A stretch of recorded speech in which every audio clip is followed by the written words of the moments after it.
కోటి రూపాయలు ఒక్కొక్కరికి ఇచ్చి ఆ కుటుంబాలను ఆదుకున్నారు.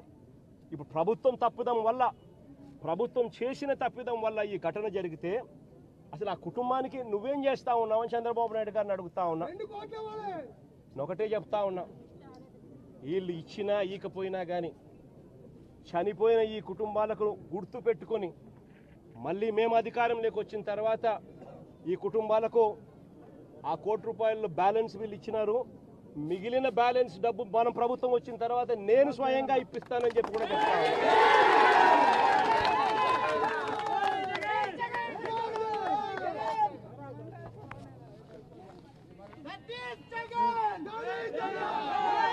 ఇది ఒకసారి ఫోటో చూడండి, ఎక్కడైనా కాలములు కనబడతా ఉన్నాయో చూడండి. వాళ్ళు చెప్తా ఉంటే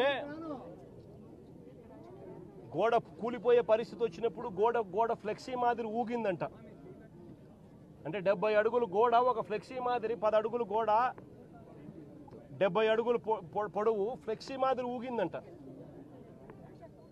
అంటే ఏమి కన్స్ట్రక్షన్స్, ఏ రకంగా పని చేయిస్తూ ఉన్నారు, ఏ రకంగా బుర్ర లేకుండా పనులకు పూనుకుంటున్నారు.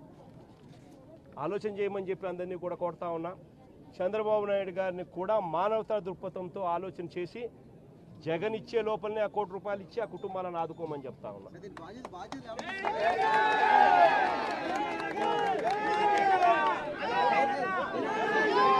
బాధ్యుల పైన ఈ మంత్రుల పైన బాధ్యత తీసుకున్న ఈ మంత్రుల పైన ఆలయాన్ని నడిపే బాధ్యతలో ఉన్న వ్యక్తుల మీద కఠినమైన చర్యలు తీసుకుంటేనే ఇటువంటివన్నీ పునరావృతం కాకుండా ఆగుతాయి అనేది కూడా ఈ సందర్భంగా చంద్రబాబు నాయుడు గారికి కూడా మళ్ళీ తెలియజేస్తా ఉన్నా.